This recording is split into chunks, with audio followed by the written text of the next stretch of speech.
Hi. Yeah, well, I'm new to YouTube, and see if I can help anyone, as everyone tries to help everybody else. I'm the retard mechanic, retired, and that's my head of technical. Yeah, that's Alf. Anyway, back to the HHO. This is my cell running, well, one of my cells running. So it's producing. At the moment it's running at 12.53 volts, 12.53, 12.54. At the cell itself, 12.45. Amps running under 10 amps. I don't know if this will come out or not, but it's running under 10 amps. That's the production at the moment. Now, at the moment it's running through a battery charger on a low power. If I give it the boost, we'll take the voltage up to 15. Voltage at the cell, 15.75, and production, as you see, is increased. Obviously, amperage up slightly. Now, turn back down. The tube's quite low, well, on the large size, not for a wire type cell.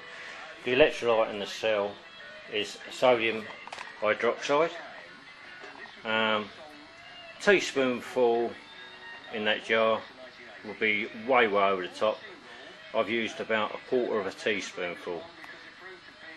Too much sodium hydroxide will send your amperage crazy and have it overheating next to no time. That cell there now has been running for about 3.5 hours. It's warm, not hot. One bad point about the cell: the cable running through it, the insulation, runs straight through the lid. Although it's sealed well, JB Weld, well sealed in the lid, no leaks, but there's actually leakage through between the wire and the insulation on the cable. You're not going to be able to see it, but there's slight leakage between the wire and the insulation. Although that is set in very tight, I put cable ties around the wire very, very tight, and it's still leaking through. But anyway, that's a fault. Good things maybe. This pulse width modulator, I've used a 486 CPU fan on it, and well, that's a 15 amp. That has run for over 20 amps for 4 hours in my other cell. This cell here, when I've finally got satisfied with it, I will put that into a 1.8 diesel Sierra. This is my other cell, which will end up being put into a Mercedes 2.5 diesel auto. This cell design is thermosiphon. There's 11 plates inside there. As you see, it feeds up to another bubbler, goes into the bubbler halfway, and also there is a return pipe on the bubbler down to the bottom of the cell. The cell itself, the electrolyte in the cell is a bit stronger, using still water, and same again, sodium hydroxide, which I found a lot better than using baking powder, vinegar, or, well, I found it the best for making electrolyte. Anyway, the dog thinks so. My cell's running now at the 12.5, and the battery, you can see that's running 1260. That's running on a low charge.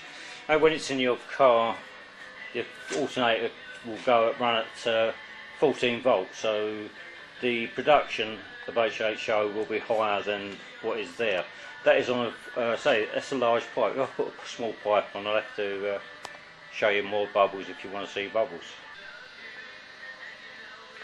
As you see now, the bubble production is way up. There's still not small bubbles, but there's a piece of windscreen washer tubing stuffed inside my tube.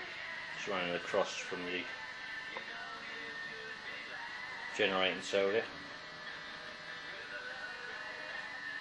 So once it's once it's on the vehicle, it will be actually producing a lot more HHO than that, because the voltage will be higher. So when you're making your cell, don't put the cable straight through the lid and seal it. You might get a good seal around the cable itself will leak internally. The best way to do it is like my other cell there, using solid rod.